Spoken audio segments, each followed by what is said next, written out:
Vamos a resolver el problema 29.34 de Resnick. Es un problema de desafío. Vamos a utilizar la ley de Ampere. El problema está aquí. Es nada más esto que aparece acá.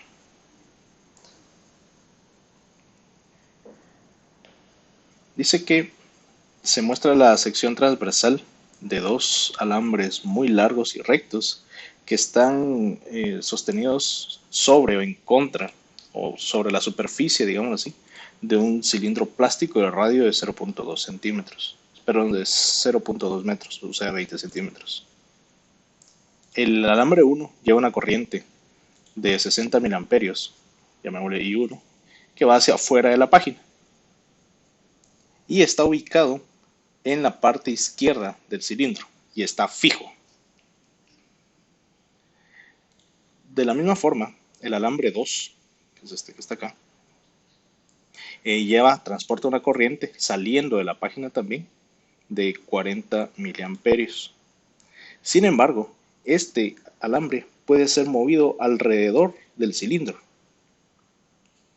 O sea, nosotros podemos ver que este alambre 2 puede ser movido a lo largo de todo el cilindro.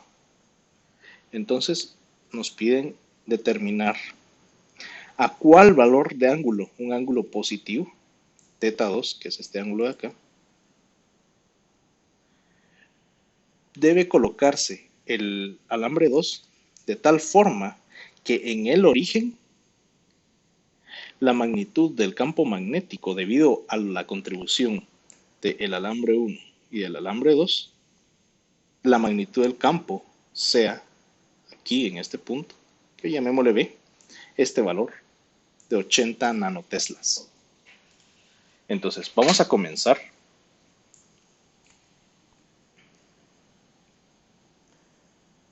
haciendo una representación un poquito más tridimensional de esto.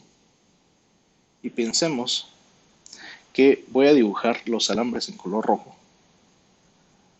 Realmente es una representación básica, pero es para que se entienda mejor. Pensemos que son alambres muy largos, tendiendo a infinito.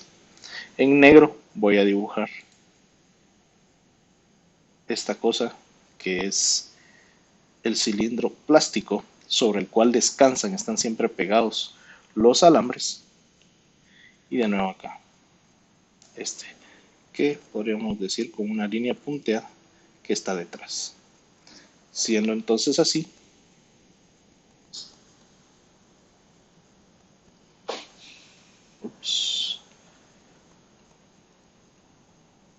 plano X, Y, y en este caso Z sería en la dirección de los alambres. Ahora, nosotros podemos ver que utilizando la ley de Ampere se puede determinar la magnitud del campo magnético de cada alambre.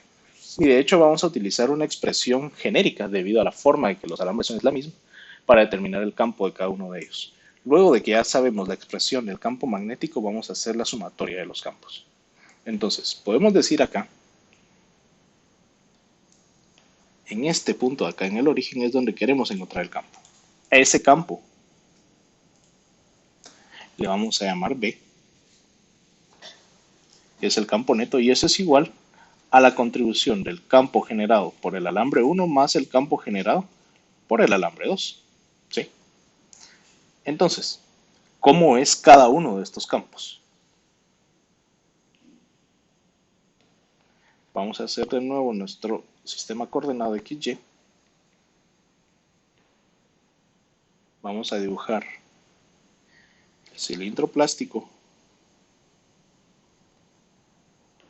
y los alambres. Este alambre 1 está fijo y este alambre 2 puede moverse con un ángulo teta cualquiera. Un ángulo teta positivo, o sea, tiene que ser entre 0 y pi. Ahora, lo que nos están pidiendo es el campo en el origen.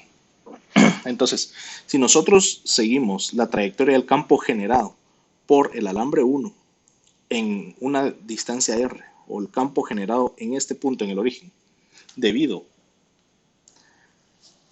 al alambre 1, si utilizamos la regla de la mano derecha y vemos que la dirección de la corriente aquí es saliendo de la página, veremos que desde nuestro punto de observación,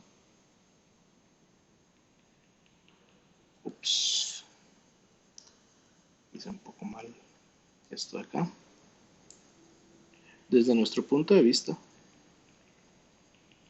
pensemos que es más o menos así.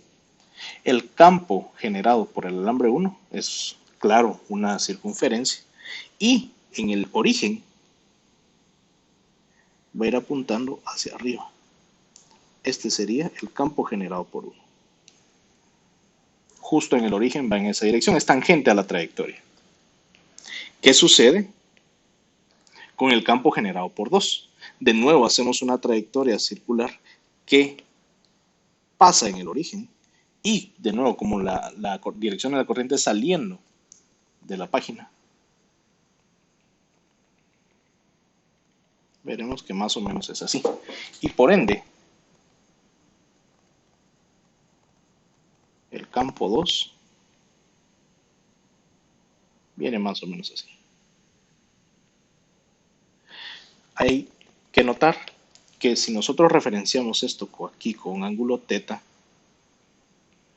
entonces el ángulo θ que va a tener el campo 2 va a estar ubicado respecto a la vertical. ¿Sí? Bueno, entonces, ¿qué podemos decir? Podemos tomar esta expresión y bueno, calcular los campos individuales generados por el alambre 1 y el alambre 2 y luego sumarlas. Entonces, vamos a generar una expresión que pueda servir para ambos alambres y vamos a utilizar la ley de Ampère. Nosotros sabemos que para un alambre largo y recto, bueno, de hecho, la ley aplica para todo, pero nos simplifica muchísimo en este trazo, en este caso. Vamos a ver que si, por ejemplo, la corriente viene en esta dirección, se va a generar un campo magnético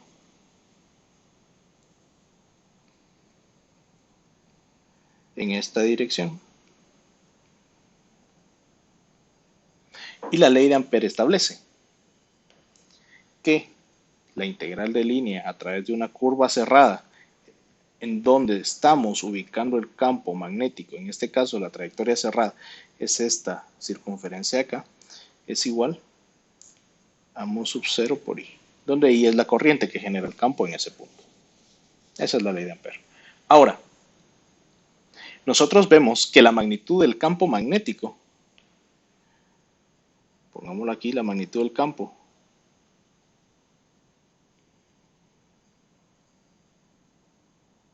siempre va a ser la misma, porque está en el mismo radio. Por eso es importante que sea una circunferencia. ¿Y qué otra cosa? Ya vemos que la magnitud del campo es la misma a lo largo de toda la trayectoria. También es importante notar que los vectores dl tangentes a la trayectoria son paralelos a la dirección del campo. Entonces, ¿eso qué implica? Podemos decir que si dl y campo magnético son paralelos y la magnitud del campo no cambia con respecto a todos los valores de dl, podemos sacar de la integral del campo magnético y el producto punto entre B y dl simplemente es la magnitud de ambos por el coseno de 0. Entonces podemos reescribirlo de esta forma. Esto es igual a mu sub 0 por I. Ahora, si vemos la trayectoria cerrada en la que analizamos el campo magnético, que es esta de acá, esta sería la integral de línea, que al final de cuentas ya simplificamos la integral de línea y solamente nos quedó integrar esta trayectoria. Si esto tiene un radio constante R, que en este caso sería la ubicación del campo magnético generado acá, y algo importante, la distancia del alambre 2 al origen, no importa su ángulo, y la distancia del alambre 1 al origen, siempre va a ser la misma, es el radio del cilindro plástico. Entonces ese radio R es el mismo. Por lo tanto, podemos decir que la integral cerrada de línea de dl no es más que el perímetro, 2pi por r. Entonces, nos queda La magnitud del campo magnético por 2pi por r es igual a mu sub 0i. Finalmente, para determinar la magnitud del campo generado por un alambre infinito largo es igual a mu sub 0i dividido 2pi r. Bueno, esto posiblemente ya lo hayan hecho con anterioridad, pero quería aclarar de dónde provenía esa información. Entonces, vamos a utilizar esta ecuación más adelante. La vamos a dejar ahí por el momento. Bueno, regresemos acá. Ahora vamos a tener dos alambres con corriente que estarán interactuando entre sí. Definitivamente va a haber una fuerza entre ellos, pero eso no nos importa. Lo que nos importa es determinar la magnitud del campo en el origen del sistema coordenado. Entonces vamos a proceder a escribir esto de acá de otra forma para que sea más fácil trabajar. Entonces, lo que nos están pidiendo es nada más la magnitud. No nos importa en qué dirección quede. Entonces lo que vamos a hacer es trabajar las magnitudes de las componentes de los campos. Vamos a decir entonces que la magnitud del campo magnético neto, que es este de acá, no es más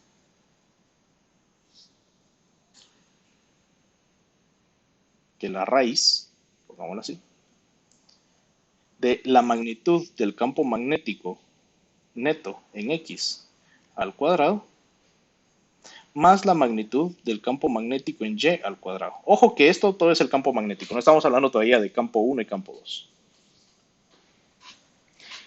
Entonces, para simplificar un poco aquí la expresión, vamos a decir que la magnitud del campo magnético al cuadrado es igual a bx cuadrado más by al cuadrado. Ahora sí, cada uno de las componentes en x y en y podemos separarlas como la contribución de las componentes de B1 y de B2. Si nosotros analizamos de nuevo esto de acá, que lo voy a dibujar de nuevo para que quede claro.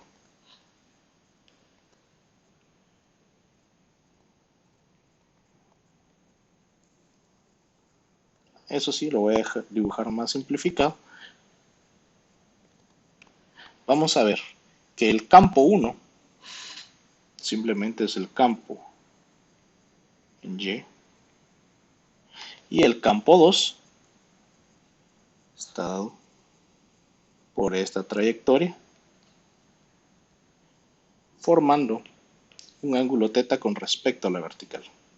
Si tienen duda de cómo se generó el ángulo θ y por qué no quedó con respecto a x, pues simplemente hagan trigonometría aquí simple así. O sea, ven que aquí está θ, de aquí para aquí estos son perpendiculares.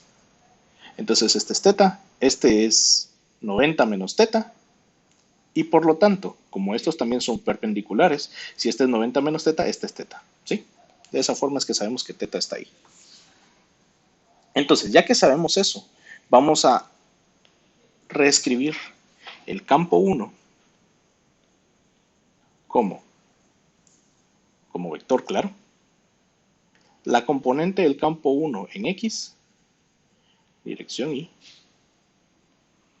más la componente del campo 1 en y, en dirección j. Claro que como el campo 1 no tiene componente en x, esto desaparece de una vez.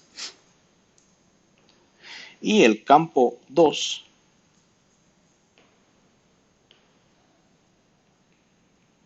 como vector no es más que la componente del campo 2 en x, dirección y de una vez, como vemos que va para abajo, menos, o pongámosle aquí más, componente de campo 2 en y en dirección menos j. Entonces, ¿qué vamos a hacer? Vemos también que si partimos de aquí, la componente del campo total en x no es más que la suma de las contribuciones de b sub i en x, donde b sub i es campo 1 y campo 2. De la misma forma, el campo neto en y es la contribución de las componentes de cada uno de los campos en y. Entonces aquí, al hacer la descomposición, observamos cuáles podemos introducir allá. Por lo tanto, esto es como decir, en x solamente es el campo 2 y es el campo 1 es 0, Entonces nos queda que Bx es simplemente el campo 2 en X. Y en Y nos queda esto de acá más esto de acá, pero este es negativo. Entonces es la componente del campo 1 en Y menos la componente del campo 2 en Y. Finalmente, al sustituir esto como campo en Y y esto como campo en X y ponerlo acá, nos queda la ecuación, que la magnitud del campo magnético al cuadrado es el campo neto, es igual a componente en X, pero la componente en X es esto, al cuadrado, campo 2 en X al cuadrado, más la sumatoria de las componentes en Y al cuadrado, que sería campo 1 en Y menos campo 2 en Y al cuadrado. Listo. Ahora vamos a utilizar trigonometría. Nosotros vemos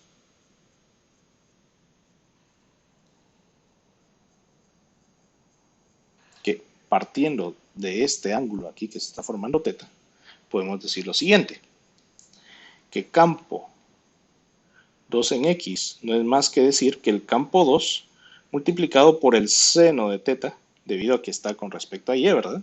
Y que el campo 2 en Y es igual, solamente a la magnitud estamos hablando, ¿verdad? Porque ya teníamos el signo menos antes, es campo 2 por el coseno de teta. Al sustituir eso acá, seguimos que la magnitud del campo neto es igual a campo 2 al cuadrado por el seno cuadrado de teta, más campo 1 en Y, que es simplemente el campo en 1, porque toda la componente del campo 1 está en Y, menos campo 2 en Y, que en este caso sería coseno de teta. Esto al cuadrado. Vamos a expandir la expresión y nos queda que el campo neto al cuadrado es igual a campo 2 al cuadrado seno cuadrado de teta, más, aquí tenemos un trinomio que nos queda campo 1 al cuadrado menos 2 veces campo 1, campo 2, coseno de teta, más campo 2 al cuadrado, coseno cuadrado de teta. Entonces procedemos a simplificar. Vamos a hacer factor común, por ejemplo, este campo 2 al cuadrado con este campo 2 al cuadrado. Esto es como decir que el campo neto al cuadrado es igual a campo 2 al cuadrado por seno cuadrado de teta más coseno cuadrado de teta, que hay una simplificación, más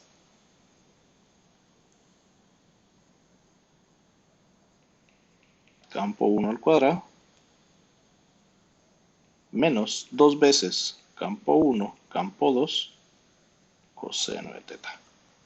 Entonces, nosotros sabemos que esta identidad es 1 y nos queda que el campo neto al cuadrado es igual al campo 2 al cuadrado más el campo 1 al cuadrado menos 2 veces campo 1, campo 2 por el coseno de teta. ¿Qué nos están pidiendo? Nos están pidiendo el ángulo teta. ¿Sí? El ángulo teta de tal forma que el campo, pues el campo neto ya nos da un valor de 89 tercios. Entonces lo que vamos a hacer es despejar teta. Nos quedaría el campo neto al cuadrado menos campo 2 al cuadrado menos campo 1 al cuadrado dividido menos 2 veces campo 1, campo 2 es igual al coseno de teta. Entonces, teta es igual al coseno inverso de, vamos a eliminar estos signos menos, nos queda campo 1 al cuadrado más campo 2 al cuadrado menos la magnitud del campo neto al cuadrado dividido 2 veces el producto del campo 1 con el campo 2.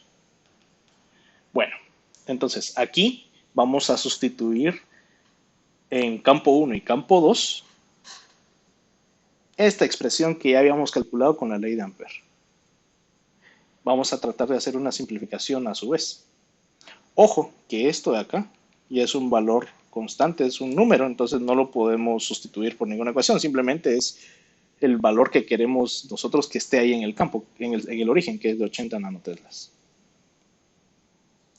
Entonces, nosotros si traemos esta ecuación de la ley de Ampere, que viene de la ley de Ampere, sabemos que la magnitud del campo, para cualquier campo, es igual a mu sub 0 I dividido 2pi por R, llamémosle campo 1, corriente 1, y campo 2 es igual a mu sub 0 y 2 sobre 2pi por R. R es el mismo. Y vamos a sustituir las corrientes por I minúscula porque esa nomenclatura se está utilizando. I1 e I2. Entonces, vamos a introducir estas dos ecuaciones en esta ecuación de acá. ¿Cómo nos quedaría? Vamos a tratar de simplificarlo un poco. Nos queda teta es igual al coseno inverso de mu sub 0 cuadrado sobre 4pi cuadrado r cuadrado y 1 cuadrado más i2 al cuadrado. Hice un pequeño factor común ahí. Menos la magnitud del campo de 80 nanoteslas, el campo neto en el origen, dividido dos veces, y es el producto de B1 y B2, ¿verdad? Entonces nos quedaría de nuevo mu sub 0 cuadrado dividido 4pi cuadrado radio al cuadrado por I1 por I2